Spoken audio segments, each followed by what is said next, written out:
This story is called Snow White and the Seven Dwarfs. Once upon a time, there lived a princess called Snow White. Snow White's father was dead, so she lived with her wicked stepmother, the queen. Snow White was very beautiful. Her skin was as white as snow, her hair as black as ebony wood, and her lips were as red as a red, red rose. The queen was also very beautiful, but very vain. She had a magical mirror, and every day she would look into it and say, "Mirror, mirror on the wall, who is the fairest of them all?" And the mirror would always reply, "You, O queen, are the fairest of them all."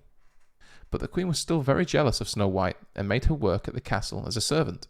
One day, after the queen had spoken to her magic mirror, the mirror replied, "Famed is thy beauty, majesty, but behold, a lovely maid I see. Alas, she is far more than thee. Lips as red as rose, hair as black as ebony, and skin as white as snow."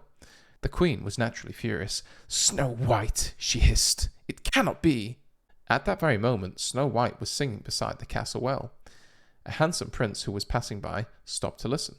As soon as the prince and Snow White saw each other, they fell in love. When the queen saw Snow White with the prince, she was furious and decided to get rid of her stepdaughter.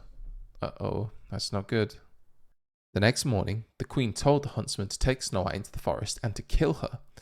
"Bring me back her heart to prove she is dead," she ordered. The huntsman led the princess into the forest, but he couldn't kill her. He told Snow White to hide in the forest. Then he took an animal's heart to show the queen that the princess was dead. Snow White wandered deep into the forest, and she was very scared, but the animals led her to a little cottage. Snow White knocked on the door and went inside. She wondered who could live in such a tiny house. There were 7 dusty little chairs at the table. In the sink there were 7 dirty spoons and bowls, and in the bedroom there were 7 unmade tiny beds. "Perhaps untidy children live here," Snow White said. So, with the help of her forest friends, Snow White dusted and cleaned their little cottage. Then she lay across 3 tiny beds and fell asleep. Evening came, and the owners of the cottage returned. There were 7 dwarfs who worked in diamond mines deep in the heart of the mountain. The dwarfs marched, singing along, hi ho, it's home from work we go." As soon as they entered the cottage, they knew something was wrong, because it was clean. The floors had been swept, and there was a delicious smell coming from a pot on the fire. "What happened?" they asked each other in amazement.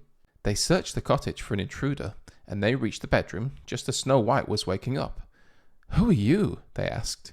"My name is Snow White," as she explained what she was doing there. Then she asked the little men who they were. One by one, the dwarves introduced themselves. "I'm Doc." "I'm Grumpy." "I'm Bashful." "I'm Sleepy." "Achoo, I'm Sneezy." "I'm Happy." "And he's Dopey," they all shouted together. "I'm very pleased to meet you all," said Snow White. "If you let me stay here, I promise I'll look after the house for you. I'll wash and sew and cook." And the dwarves quickly agreed. That evening, the cottage was filled with music and laughter. The dwarfs sang and danced to welcome the princess to their home. Snow White was so happy that she soon forgot about her wicked stepmother. Meanwhile, back at the castle, the wicked stepmother said the special words to the magic mirror, and the mirror replied, "Snow White, who dwells with the 7 dwarfs, is as fair as you, and as fair again." The queen was furious. "Snow White must still be alive!" she screamed. She vowed to get rid of Snow White once and for all. Down in the dungeon, the queen cast a magic spell to disguise herself as an old peddler woman. Then, chanting an old spell, she dipped a bright red apple into a pot of bubbling poison. "One bite of this and Snow White will fall into a deep sleep, as if dead," she cackled. "Only a kiss from her true love shall wake her." The very next day, after the dwarfs had left for work, the old peddler woman called on Snow White selling apples. "Try one, pretty maid," said the peddler, handing Snow White an apple. "One bite and all your dreams will come true." Snow White took one bite and fell to the floor as if dead. "Now I'm the fairest in the land," cried the wicked queen before fleeing.